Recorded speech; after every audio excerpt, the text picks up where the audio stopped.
Hello everyone. Director of Secondary Educationৰ ফালৰ পৰা এখন বিশেষ নোটিছ আহিছে আৰু এই নোটিছখনত উল্লেখ কৰিছে যে যিসকল ক্যান্ডিডেটে টেট কাম ৰিক্ৰুটমেন্ট এক্সামিনেশনটো কোৱালিফাই কৰিছে আৰু গ্ৰেজুৱেট টিচাৰ আৰু পোষ্ট গ্ৰেজুৱেট টিচাৰৰ বাবে সিলেক্ট হৈছে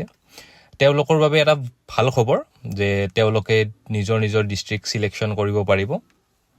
আৰু এই অপচনটো খুলি দিব 1 নৱেম্বৰ ৰাতিপুৱা 11টা বজাৰ পৰা 5 নৱেম্বৰ গধূলি 5টা বজালৈকে এই লিংকটো ওপেন থাকিব আৰু এই লিংকটো মানে madhyamik.assam.gov.in এইটো ৱেবসাইটত মানে গৈ বিনে এটো সিলেক্ট কৰিব পাৰিব আৰু ইয়াতে উল্লেখ কৰিছে যে যিখিনি ডিস্ট্ৰিক্ট ফাইনালাইজেশন হ'ব মানে আপোনালোকে যিখিনি প্ৰিফাৰেন্স দিব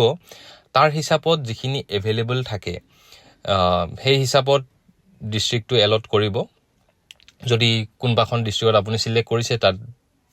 পোষ্টে খালি নাই সেই হিচাপত কেনেকৈ দিব বাৰু আৰু ইয়াতে আৰু এটা কথা উল্লেখ কৰিছে যে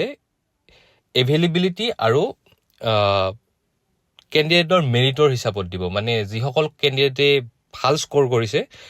তেওঁলোকে যিখিনি নিজে বাছনি কৰিব মানে যিখন ডিস্ট্ৰিক্ট বাছনি কৰিব সেই হিচাপত সেইখন ডিস্ট্ৰিক্ট সিলেক্ট কৰি দিব আৰু সেই ডিস্ট্ৰিক্টৰ যিখিনি স্কুল মানে সেই স্কুলখনৰ বিষয় ইয়াতে দিছে যে অথৰিটিয়ে যিখন স্কুল ফাইনেল কৰে সেইখনে দি দিয়া হ'ব ক্যান্ডিডেটজনক এইখিনি আছিল আপোনালোকে 1 নৱেম্বৰৰ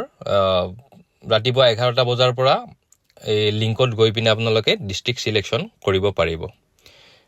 ধন্যবাদ